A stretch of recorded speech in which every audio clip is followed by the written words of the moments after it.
Today's story is all about family.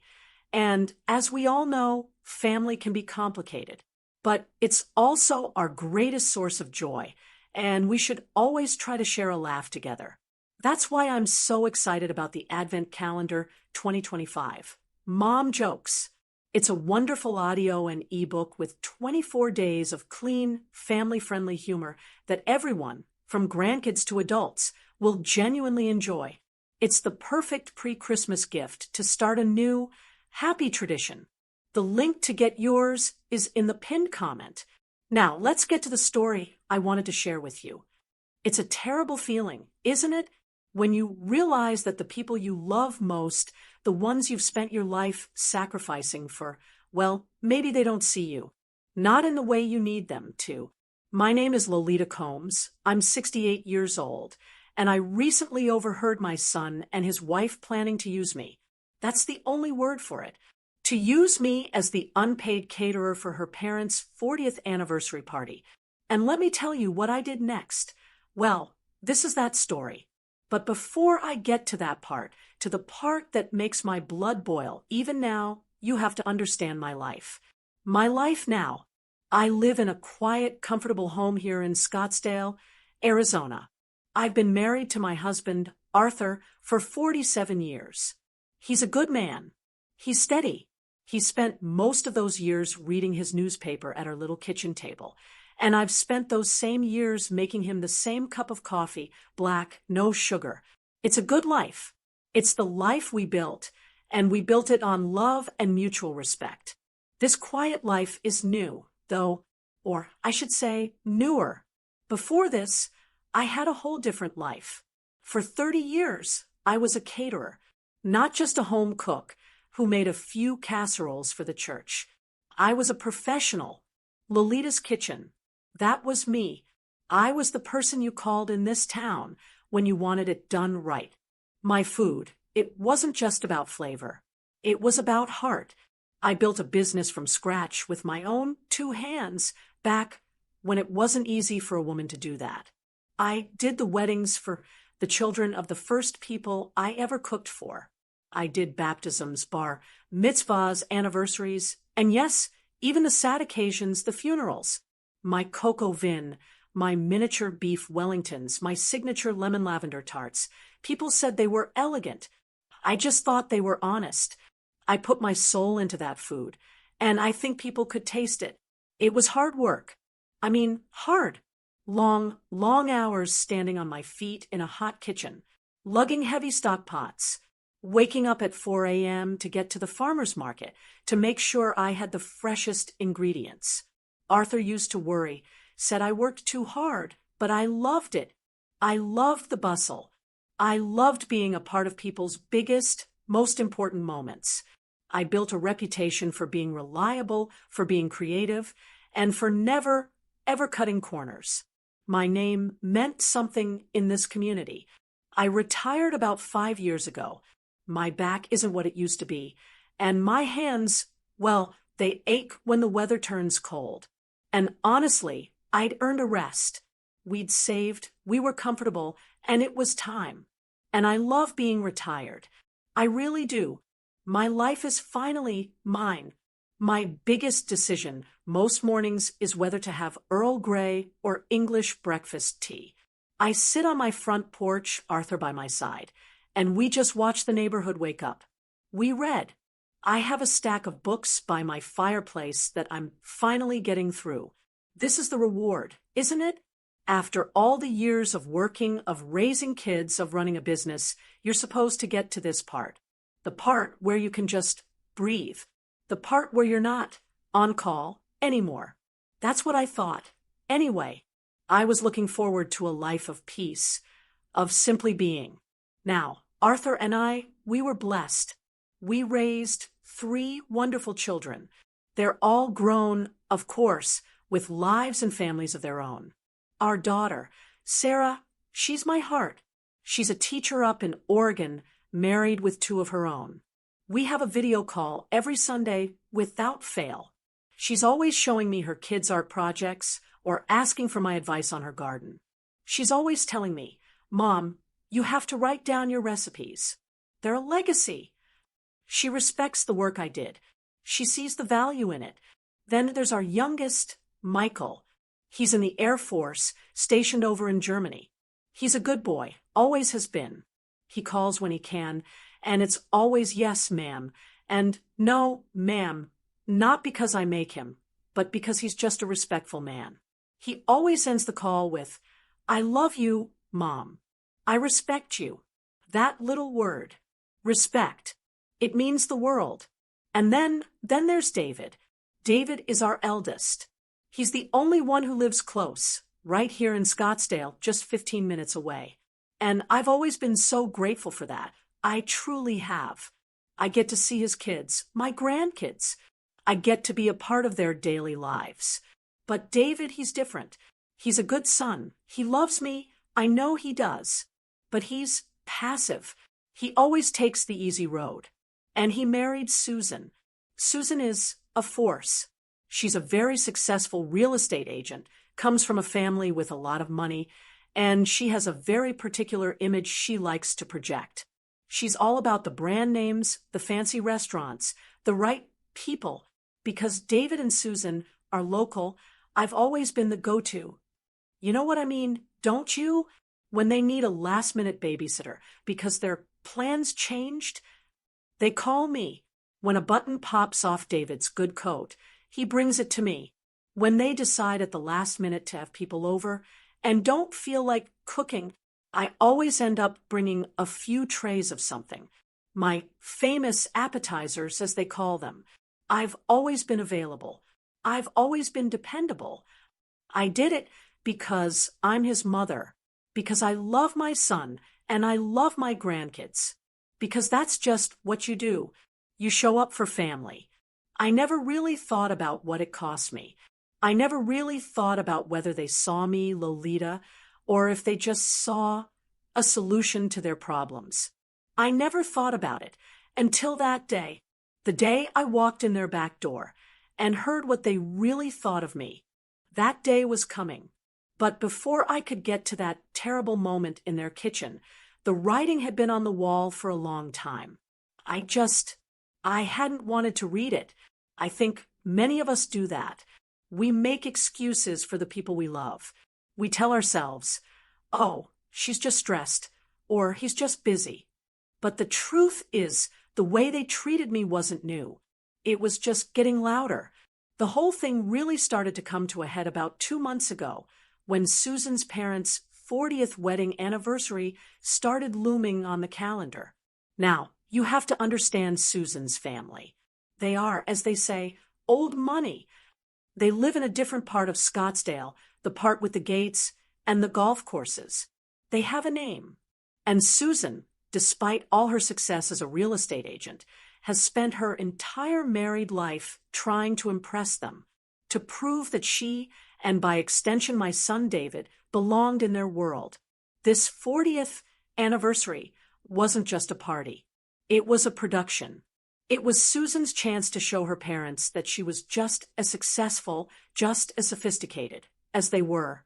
I heard about it in bits and pieces.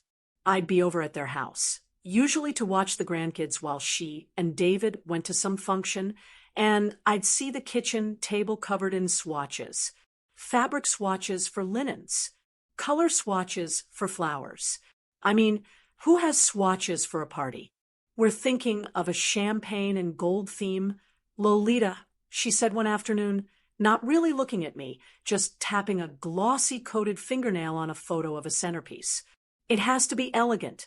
Mom and Dad are very particular. I just nodded. That sounds lovely, dear. The thing about Susan, she never once asked me about my old business. In all the years she'd known me, she'd never asked me a single question about how I built it, what my clients were like, or what my most popular dish was. To her, my 30-year career was a hobby, something quaint. I remember once, about a year ago, I brought over a batch of my signature goat cheese and caramelized onion tartlets. I'd made them for a governor's ball once. David, of course, ate 3 of them before he even took his coat off. Mom, these are incredible. he said, his mouth full. Susan, however, picked one up with 2 fingers, looked at it, and put it back down. "Oh, Lolita," she said, with that tight little smile. "So, Rustic, we're trying to cut back on carbs. All that pastry. It's just so heavy. Heavy." My food, which had been celebrated in this town for 3 decades, was heavy. What she meant was, it was home-style. It wasn't outdated. Not really. It was just mine. And because it was mine, it wasn't good enough for the image she was trying to sell.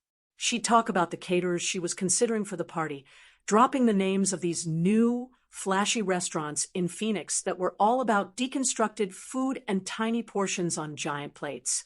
Food that cost a fortune and left you hungry. "We're doing a tasting at Lavenir next week," she'd say to David, right in front of me. "They're doing a poached pear in some kind of foam. It's supposed to be divine."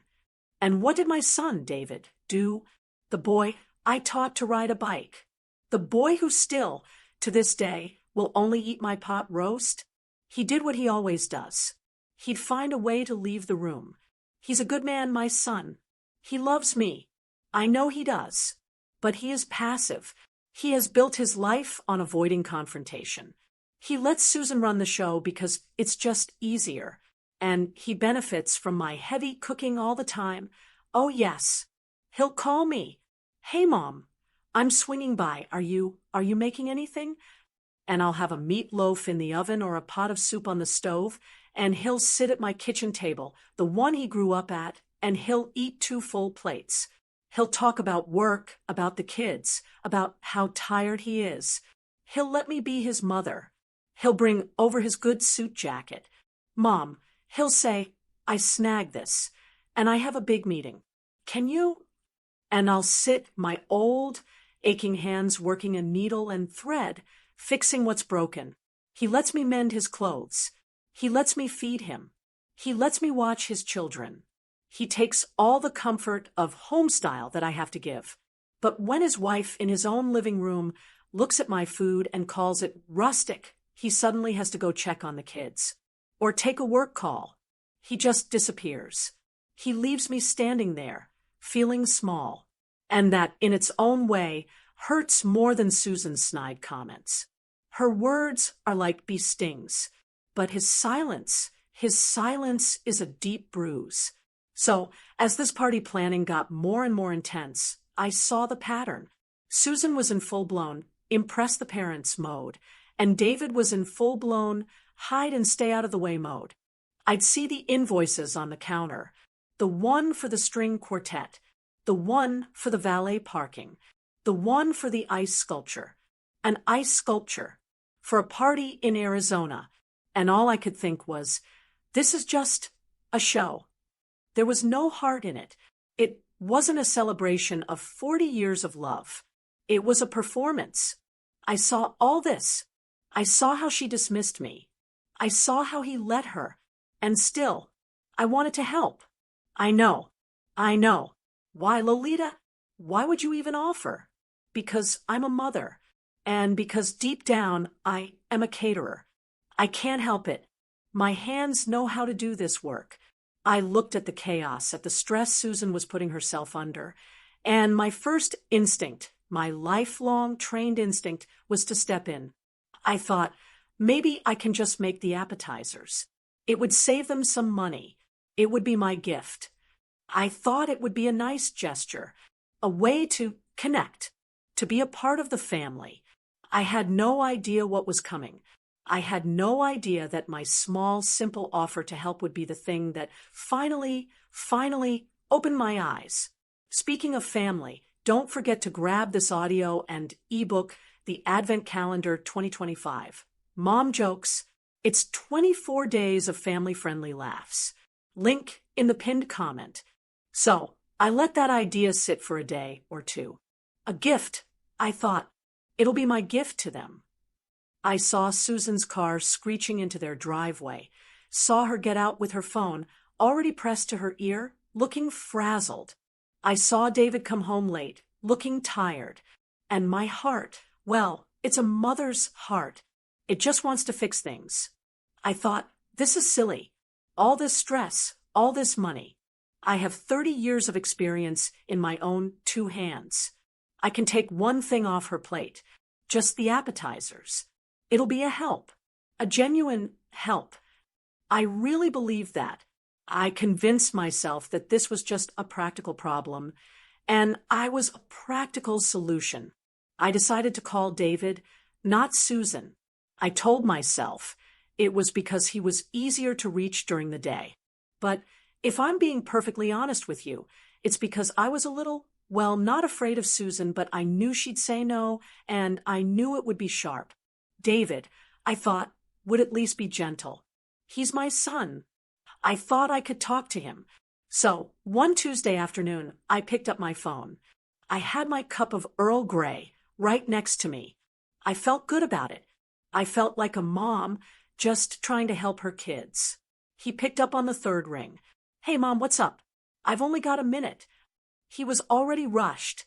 Hi, honey, I said, trying to sound breezy. Oh, nothing big. I was thinking about this big party for Susan's parents. I heard him sigh, just a little one, but it was a here we go kind of sigh. Yeah, he said, this party, it's a lot. Well, that's exactly why I'm calling, I said, pushing ahead. I know you and Susan are just run ragged, and I know you're spending a fortune. I'd like to help. I was thinking, why don't I handle all the appetizers for the party? Just take it completely off your plate. I was already picturing it in my head. My beautiful silver trays, my famous tartlets, the ones with the goat cheese, and the caramelized onions, my bacon-wrapped shrimp with the chili glaze. It would be me. It would be a touch of my heart in their big, fancy party. It would be my gift, I said, just to be clear. My 40th anniversary gift to her parents. There was a silence on the other end of the line. It wasn't a long silence, but it was a loud one. You know the kind where you can just hear the other person squirming. Oh, he said, oh. Then, Mom, wow, that's so nice of you. That's really nice of you. But, and there it was, the but. The thing is, he stammered, and I could hear him lowering his voice like he was in his office and didn't want to be overheard. The thing is, Susan, she's already hired a caterer, a professional team. He said it like I was, what, an amateur? Like the 30 years I'd put in, the business I built, the reputation I had, like that was just me, a little old lady, playing in her kitchen. I didn't say anything. I just let him keep talking. Yeah, she hired this really high-end team from that new place downtown, Lavenir. You know, the one with the French name. It's very sophisticated. He was floundering, and he knew it. And then he said the one part that just, well, it was the part that got me. You know how it is, Mom, he said, trying to sound like we were on the same side. She really wants to impress her parents. They're particular.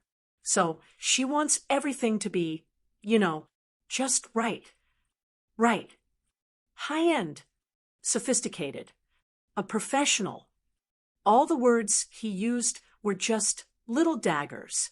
He was telling me, in his own passive, roundabout way, that my food wasn't right, that my food wasn't high-end, that my food wasn't sophisticated, that I wasn't a professional. My son, my David, the one whose childhood lunches I packed, the one whose college friends I fed until they burst. He was telling me that my food wasn't good enough for his wife's family, that my cooking, my life's work, didn't fit the image they wanted to project. I felt so small. I felt that awful, hot flush of embarrassment right there in my own kitchen. I felt dismissed. And you know what the worst part is? I didn't say a word of that to him. I did what I have always done. I did what so many of us in my generation were taught to do. I swallowed it. I swallowed my pride, my hurt, my professionalism. I swallowed it all down. And I even faked a little laugh. A light, airy laugh, like it didn't bother me at all. "Oh, honey, that's wonderful," I said, and my voice didn't even shake. I was proud of that. "Oh, that's such a relief. I'm so glad. That will be so much easier for Susan. A professional team. Well, good for her. That's the smart way to do it." I made it easy for him. I made excuses for them to make him feel less awkward. "Oh, absolutely," he said, his voice full of relief. He was off the hook. Yeah, it's easier this way. "You know, of course I do," I said. "It's her parents. She wants it to be perfect. I get it. I totally get it." I didn't get it at all. We hung up a minute later. I asked about the grandkids. He said they were fine. He said he had to jump on another call. I put my phone down on the counter. I looked at my lukewarm cup of tea, and I just sat there. For a long, long time. I felt insulted, and I felt hurt. I felt like a fool for even offering. I felt like an old, out-of-date piece of furniture that they just kept in the attic. I quietly accepted their decision. I pushed the hurt down, told myself it didn't matter. It was their party. They could do what they wanted. I was retired. After all, what did I care? But I did care. I held on to that disappointment. I didn't say anything to Arthur. I let it sit there, right in my chest. I didn't know it then, but it was just the beginning. That little snub, that quiet dismissal, it was the crack. And the whole thing was about to shatter. I pushed that feeling down. I told myself I was being sensitive. For the next few weeks, I just went on with my life. I tended to my roses. I had my video calls with Sarah and Michael. I made dinners with Arthur. I was fine. I was just mom and grandma, and I told myself that was enough. Then, about a week before the big party, it was my granddaughter Lily's birthday. I bought her a book, a beautiful, illustrated copy of The Secret Garden, and I'd wrapped it in bright pink paper. I figured I'd just stop by their house in the afternoon and drop it off. I didn't even call. I never had to. I'm grandma. I have a key. I'm always welcome. I pulled into their driveway. Susan's white SUV was there, and so was David's sedan, which was odd for a weekday afternoon. Oh, I thought, maybe they're both working from home. I walked up the side path to the back door, the way I always do. It leads right into the kitchen. It's the family entrance. The front door is for guests, but I've never been a guest. I had my hand on the doorknob, turning it slowly so it wouldn't make a sound just in case one of the kids was napping. I had the gift bag in my other hand, and that's when I heard Susan's voice. It wasn't her normal, controlled, real estate voice. She was frantic. She was loud, and her voice was high and tight. "I cannot believe this," she was almost yelling. "A kitchen fire. A fire. He said the whole system is down. They're canceling. David, canceling. My parents' 40th anniversary, and they are canceling." I froze. My hand was still on the knob. I shouldn't have listened. I should have knocked, or just walked in and cleared my throat. But I didn't move. "Okay, Susan, just calm down." I heard David's voice, that placating tone he always uses with her. "We'll find someone else. It's Scottsdale. There are 100 caterers." 100, she shrieked.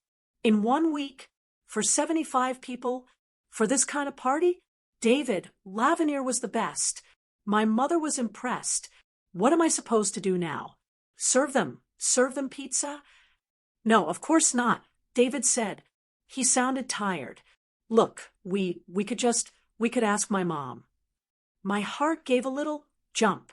I don't know what it was. Hope maybe that my son, in a crisis, thought of me. But then Susan spoke, and her voice was pure ice. Your mother?" she said, like he just suggested serving dog food. David, are you insane? Did you not just hear me? This is an elegant party for my parents, not some potluck. I can't serve her. Her, homestyle, whatever it is. It's so small town. My mother would be mortified. There it was again. Homestyle. Small town. The same words she always used, the same way she dismissed my life's work. I should have left. I should have backed away, gone to my car, and just driven home. But my feet felt like they were nailed to the patio. I had to hear what my son would say. I held my breath, waiting for him to defend me, to say, my mother is a professional, or her food is incredible. This is what he said. Susan, just think about it, he said, and his voice was low, conspiratorial. We're in a jam. We're not going to find anyone good in time. And if we do, it's going to cost a fortune. A last-minute rush fee? Can you imagine? He paused, and then he delivered the final, killing blow. Look, we call her. She has nothing else to do. She'll be thrilled you asked. She'll be so excited to save the day. He leaned in, and his voice got even quieter. And Susan, she won't charge us a dime. She's my mom. She's always dependable. Dependable. She won't charge us a dime. She'll be thrilled to do it. She has nothing else to do. The gift bag in my hand suddenly felt like it weighed 100 pounds. My blood, it didn't boil. It didn't get hot. It ran cold. It was like stepping into an icy cold bath. Just a complete, total, numbing shock. They hadn't just snubbed me. That I could have lived with. This was worse. This was the truth. In their eyes, I wasn't a professional. I wasn't even family, not really. I was a resource. I was the free, second-rate labor they could call in when their real, expensive plans fell through. I was the dependable old woman who had nothing else to do but wait by the phone, thrilled to be used by them. My 30-year career, my reputation, none of it mattered. The only thing that mattered to my son, to David, was that I was free. The hurt from that phone call a few weeks ago was just a paper cut. This was a wound. I heard Susan sigh. Fine, she snapped. Fine. Call her. But you tell her she needs to make it look fancy. No casseroles, David. I mean it. My hand, which was still on the doorknob, turned, but I turned it the other way. I let go. I backed away from the door. I was so quiet. I didn't make a sound. I stepped off the patio, onto the grass, so my footsteps wouldn't be heard on the stone. I walked back to my car, the gift bag still in my hand. I got in. I put the book on the passenger seat. I put my hands on the steering wheel. And I just sat there. I wasn't Lolita Combs, respected caterer. I wasn't Lolita Combs, loving mother. I was just the help. And they hadn't even bothered to hire me. They just expected me to show up. I sat there, in my car, in their driveway, and I felt something I hadn't felt in a very, very long time. It wasn't just hurt. It wasn't just sadness. It was a cold, quiet, solid anger. And I knew in that one awful, clarifying moment that things were about to change. I just didn't know how yet. My hands were shaking on the steering wheel, but it wasn't a tremble of weakness. It was an anger so deep and so cold, it felt like it was coming from the very center of my bones. I stared at the birthday gift on the passenger seat, that bright pink paper, and I felt like such a fool. I wasn't just hurt. I was humiliated. And the part that cut the deepest, the part that I just couldn't breathe around, it was David. Susan was Susan. I expected her to be dismissive. I expected her to be snobby and to look down on me. She's always seen me as some quaint, old-fashioned woman who bakes. She doesn't know me. She doesn't want to know me. Her words were sharp, yes, but they were her. But David, my son, my firstborn, the boy I taught to have a spine, the boy who watched me build my business, he was there. He was there for the 4 a.m. wake-ups. He was there for the 18-hour days. He was there when I'd come home, my feet swollen, my back aching, but with a check in my hand that meant we could pay for his college books. He knew my worth. He knew exactly what my work was. And he was the one who said, "She'll be thrilled." He was the one who said, "She has nothing else to do." He was the one who boiled my entire life, my entire career, down to one single insulting, disgusting word: free. He was the one who offered me up as the dependable sacrifice just to make his wife happy and, worse, to save himself some money. That was the betrayal. That was the part that made me feel sick to my stomach. I sat there in their driveway, and I saw it all so clearly. All the babysitting, all the mending, all the dinners I just happened to have extra of. It wasn't family. It was service. Unpaid, unappreciated service. And as I was sitting there, feeling my worth just drain out of me onto the floor mats of my car, I thought of my daughter, Sarah. It was almost a physical jolt.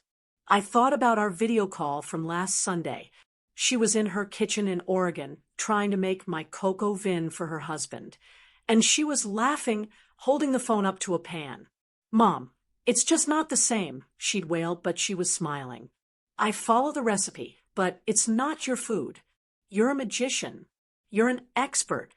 I would seriously pay you $1,000 to just fly here, stand in my kitchen, and show me what I'm doing wrong. You're a master, Mom. You really are. A master. An expert. I would pay you." The contrast was so sharp, so sudden, it was like a slap in the face. My daughter in Oregon, she saw me as an expert, a master. My son, 15 minutes down the road, he saw me as an unpaid servant. The shaking in my hands stopped. It just ceased. And the cold anger in my chest didn't go away. It settled. It cooled and it hardened, and it became something else. It became resolve. I was not going to be used. Not like this. I was not going to be their dependable little secret weapon, the one they looked down on but used in a crisis. I was not going to be thrilled to be their second choice. I put the key in the ignition. The engine turned over quietly. I backed out of their driveway. So slowly, so carefully. I didn't spin the tires. I didn't speed off. I just left. I drove home. I didn't even turn on the radio. I just drove. When I walked into my house, Arthur was in his chair reading. He looked up at me over his glasses. "You're back quick, Lolita. Everything all right? You look a little pale." I put my purse down on the table. "Everything is fine, Arthur," I said, and my voice was perfectly, wonderfully steady. I have something I need to do." He nodded, trusting me, and went back to his paper. I didn't go to the kitchen. I didn't go to the porch to have my tea. I walked down the hall to the little room at the back of our house. It used to be my office back when I was running Lolita's kitchen. Now it's just a spare room. The grandkids' old toys are in a box in the corner, but my old desk is still there. My old metal 4-drawer filing cabinet is still in the corner. I hadn't opened it in 5 years. I went to it. I pulled the little handle on the top drawer. It squeaked. It was so stiff. And I pulled out a file, a simple manila folder. On the tab, in my own handwriting from 30 years ago, it said, "Invoices blank." I opened it, and there they were, pads of my old professional invoices, Lolita's kitchen, my name, my business, my terms, with the lines for item description, cost, labor, and total due. I pulled one out. I ran my hand over the crisp, clean paper. Susan wanted a professional, David was worried about a rush fee. I stood there in my quiet little office, holding my past in my hand. And I knew exactly what I was going to do. I am a professional, and I was going to act like one. Speaking of family, don't forget to grab this audio and ebook, The Advent Calendar 2025. Mom Jokes. It's 24 days of family-friendly laughs. Link in the pinned comment. I sat at my old desk, that blank invoice pad in front of me, and I just waited. I didn't have to wait long. Not even an hour after I'd left their driveway.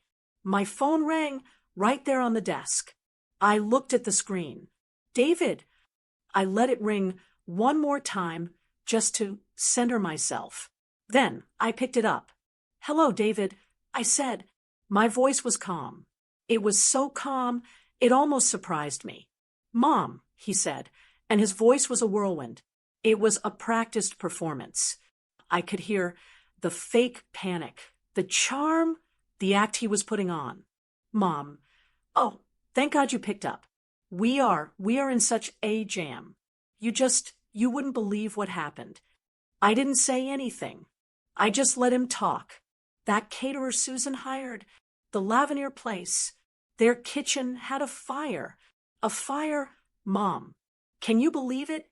They canceled. Everything. Just gone. And the party is in a week. He took a big, dramatic breath. Susan is she's beside herself. Her parents, this is their 40th. It has to be perfect. She's just devastated. I waited. I knew what was coming next.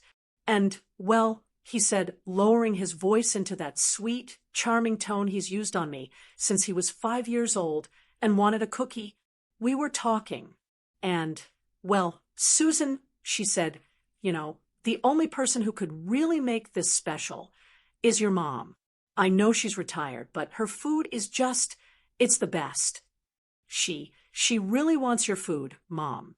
It would be so special for the family. Her food is it's the best. My stomach turned.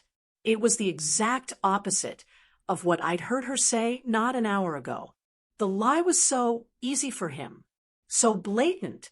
He was telling me I was the first choice when I knew with cold, hard certainty that I was the last. He was still talking. I know it's a huge ask, Mom, but could you just save the day for us? I know you'd be thrilled to. He didn't even get to finish the word. That word. Thrilled. David, I said. My voice was quiet, but it cut right through his charm. He stopped. Yeah, Mom. I understand you're in a difficult position, I said, my voice as level as a countertop. And you're right, it's very last minute. I paused. I could hear him breathing on the other end, waiting, so sure of what was coming next. Of course I can help. The whoosh of relief from his end was so loud, it was almost a sound. Oh, Mom, he gushed. Mom, you're a lifesaver. You're the best. I knew it. I knew you'd come through for us. Susan she'll be so relieved. I'll tell her right. David, I said again, just like before. And just like before, he stopped. But this time his was a little confused. I'm emailing Susan my invoice right now, I said. Silence. Just dead, flat, absolute silence. For a good 5 seconds. I could hear the little buzz of the phone line. What? He finally said. His voice had changed. The charm was gone. He just sounded blank. My invoice, I repeated just as calmly. I'm sending it to Susan's email. I still have it from when she sent the grandkids' school pictures. An invoice? He stammered. He actually stammered. Mom, what are you talking about? An invoice? A bill? Yes, I said. I picked up a pen and started filling out the top line of the paper in front of me. Susan wanted a professional caterer. Lavinier has a kitchen fire. So she's hiring another professional caterer. Me. Lolita's Kitchen. Mom, this isn't funny, he said, and I could hear the anger starting to creep into his voice. The confusion was wearing off. "I'm not being funny, David," I said. "I'm being a professional. The party is for 75 guests, you said, and it's in 1 week.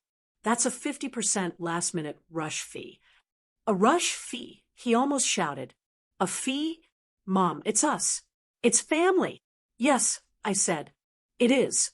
And as family, I'm doing you the favor of not charging you the holiday rush fee, which this close to Thanksgiving, I'd be perfectly entitled to do.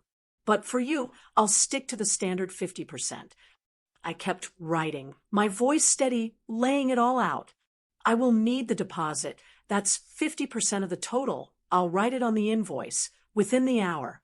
I can't start buying ingredients until the deposit is paid. I'll need to go to my specialty suppliers, and I won't use my own money to do it." This is insane," he said. "I can't believe. Susan was right. He cut himself off. But he'd said enough. "Susan was right about what, David?" I asked, and my voice went cold, just for a second. "Nothing," he said too quickly. "Look, Mom, this is crazy. You don't charge family." I let that hang in the air for a moment.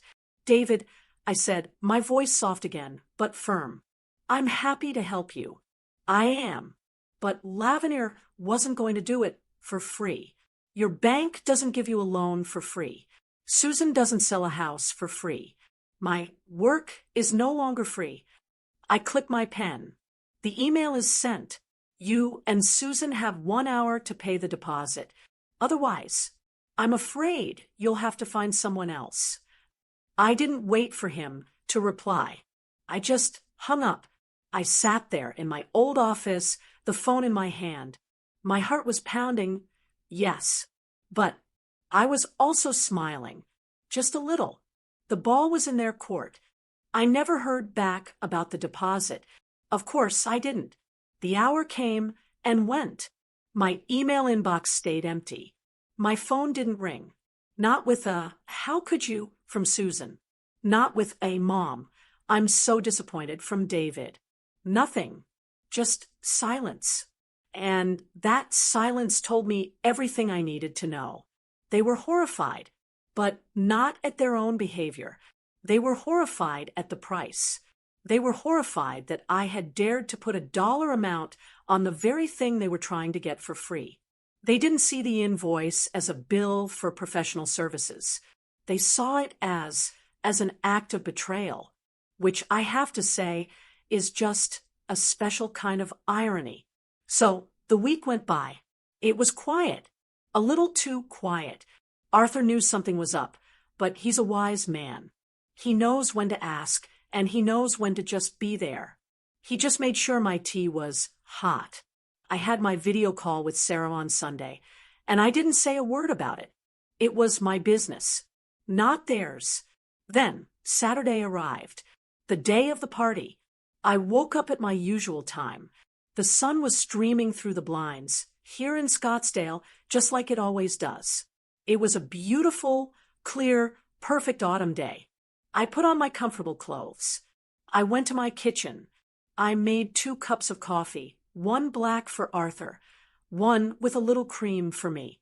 I took mine, and a book I've been meaning to read for 6 months, out to the front porch. I sat in my wicker chair. Arthur came out a minute later with his newspaper and sat in his. We just sat. I could hear the mourning doves. I could hear a neighbor's lawnmower start up a few streets over. This was it. This was the dream of a restful life I had worked 30 years for. This was the peace I had earned.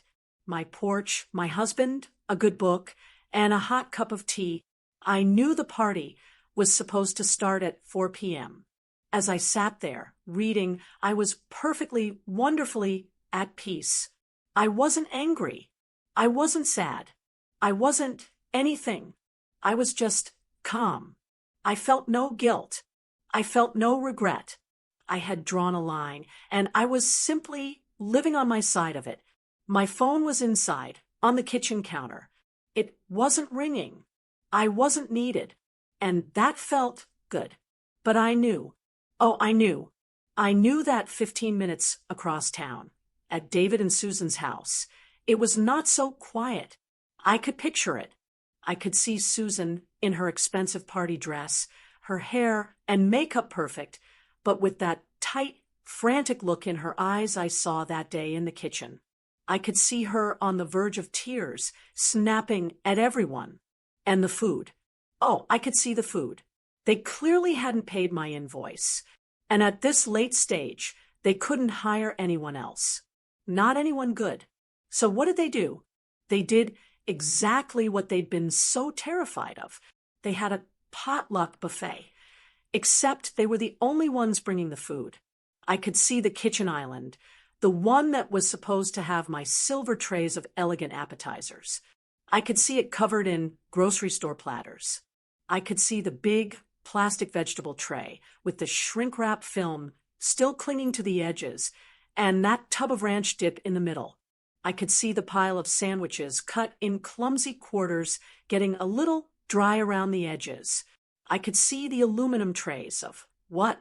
Store-bought chicken wings, a tub of potato salad from the deli.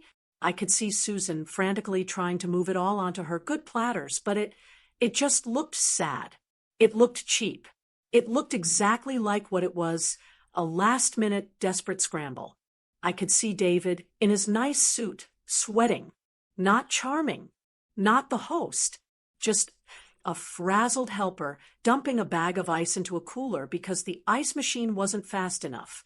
He'd be avoiding Susan's eyes. He'd be miserable.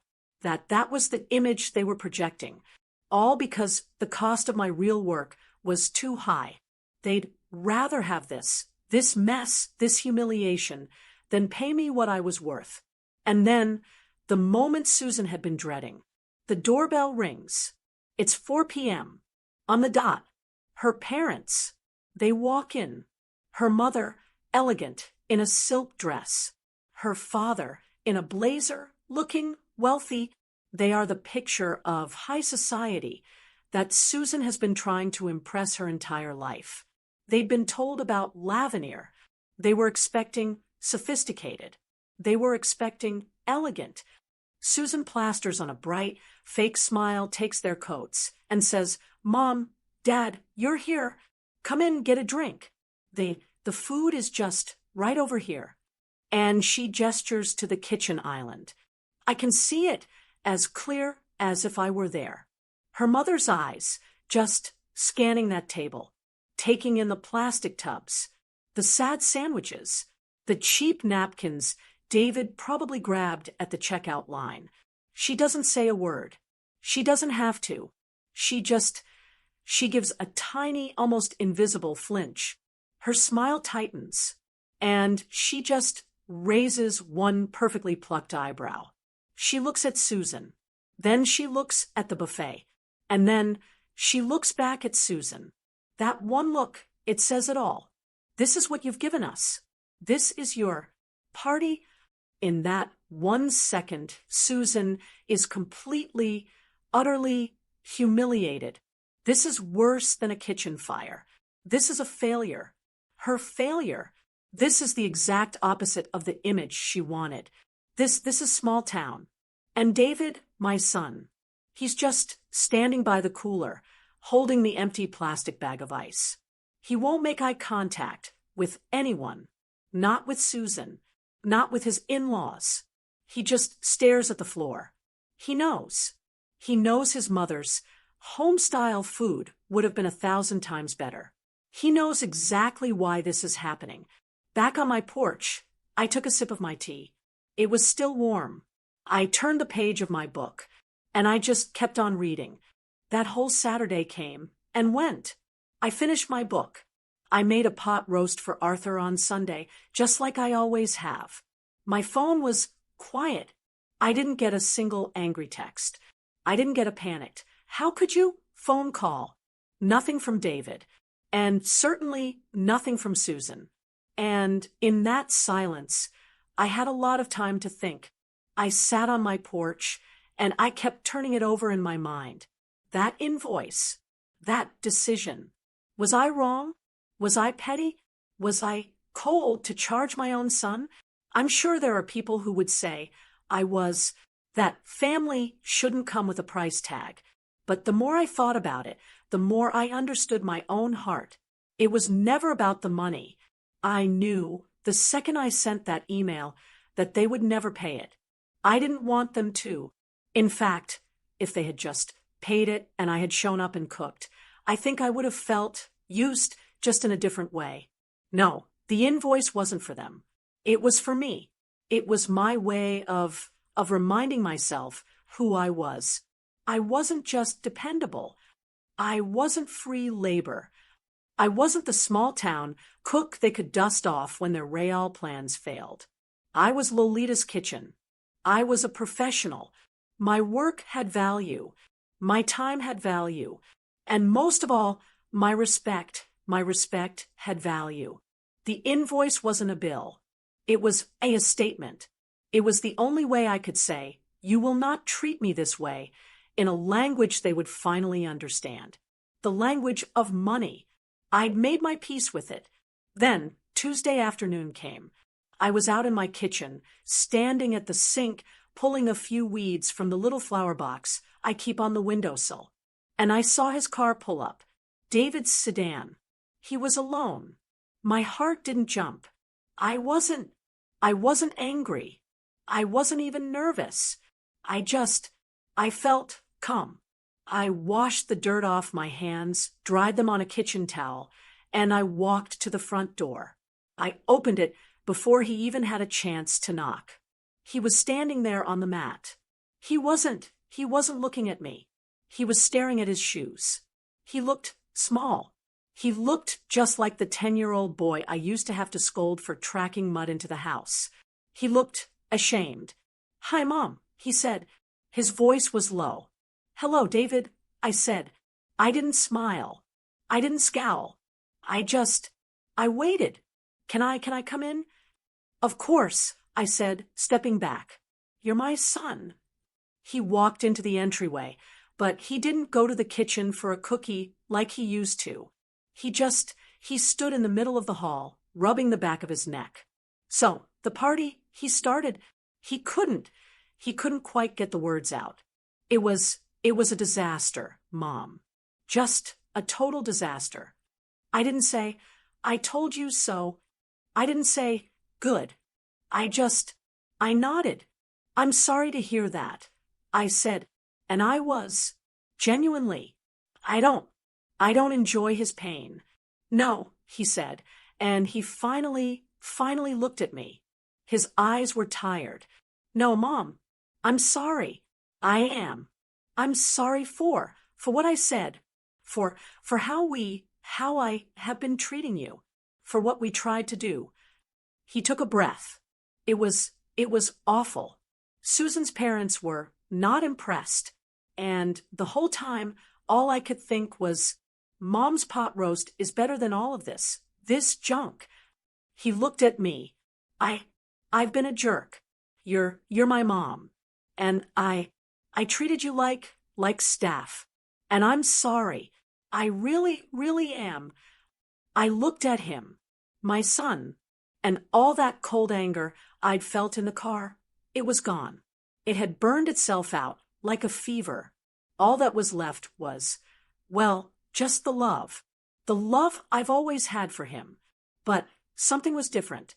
The rules were different. The old way of doing things, that was over. And he needed to know that. I nodded. Slowly.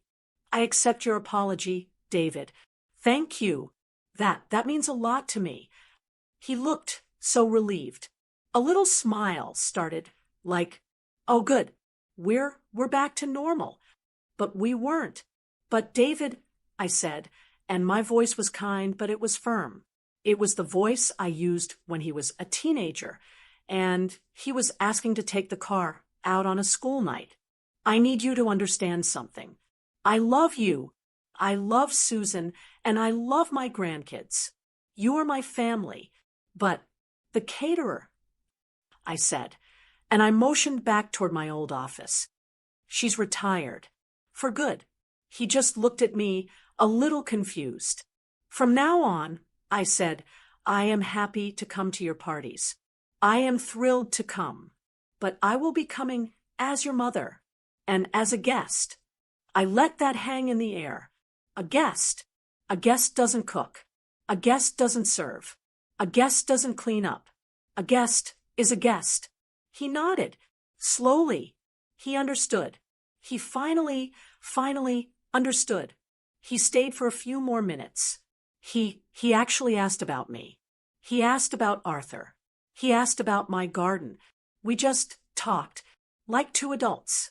After he left, I walked back to my little office. I sat down at my desk, but I didn't look at the invoice pad. I didn't look at any of that. I opened my laptop. I went to an airline website. I smiled. Now, I said right out loud to the empty room, I have to go. Arthur walked in, holding his newspaper. Go where, Lolita? I turned and smiled at him. I'm booking our flights. We're going to visit Sarah in Oregon for Thanksgiving. It's been far too long. He smiled back. What about David? He asked. David and Susan, I said, as I clicked confirm on the tickets. They can order a pizza. I'm going to go teach my granddaughter how to cook. Speaking of family, don't forget to grab this audio and ebook, The Advent Calendar 2025. Mom Jokes. It's 24 days of family-friendly laughs. Link in the pinned comment. And so, that's what I did. I went to Oregon, Arthur, and I flew out, and I taught my granddaughter, Lily, how to really cook. I showed her how to make my lemon lavender tarts, how to get the crust just right. Her little hands were covered in flour, and my daughter, Sarah, just stood there watching us with this beautiful smile on her face. It was one of the best, most peaceful weeks of my entire life. When I told Sarah the whole story, the overhearing, the invoice, all of it, she just went silent for a moment. And then she let out this huge whoop of laughter. She grabbed my arm and said, Mom, you are an absolute legend. She said she was proud of me, but my son, David, well, he was furious at first.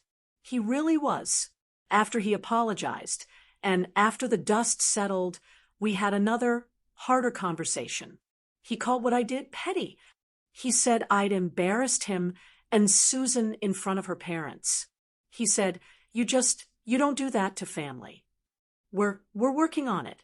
He's my son and I love him. It's getting better. But he will never, ever see what I did the way my daughter did. And that's really why I wanted to tell this story. Because I'm left with this big, nagging question. It's like my family is split right down the middle on it. So now I have to ask you, and I want you to be perfectly honest in the comments. Was I wrong to send my son an invoice? Was it a cold, manipulative thing to do? Or was it the only way after all those years to finally make them understand that my time and my work and my life had value? I've spent my whole life being dependable. I'm sure so many of you watching this, you've been the dependable one, too. We give and we give and we give because we're mothers. We're wives. We're grandmothers. It's what we do. It's who we are. But it makes you wonder, at what point does helping family turn into unpaid labor? Where is that line? I want to know if you've ever felt this way. Have you ever felt like your family, they just expected you to give and give without ever really seeing you or considering your own needs? Have you ever felt like if you weren't useful, you wouldn't be wanted? I'm sure you have. So I truly want to know, what would you have done in my shoes? Would you have just said no and taken the high road? Would you have swallowed your pride and just gone and done the cooking for free just to keep the peace in the family? Or would you have sent the bill? I truly want to know. The comments on these videos, they're like a community, and I want to hear from you. Please share your thoughts and your own stories in the comments below. I'm going to be reading them. And if my story, if it resonated with you, if it made you nod your head and say, oh, yes, I know exactly that feeling, I would be so grateful if you would like this video. And if you want to hear more stories like this one, more real stories about this time in our lives, please subscribe to the channel. You can even share this video.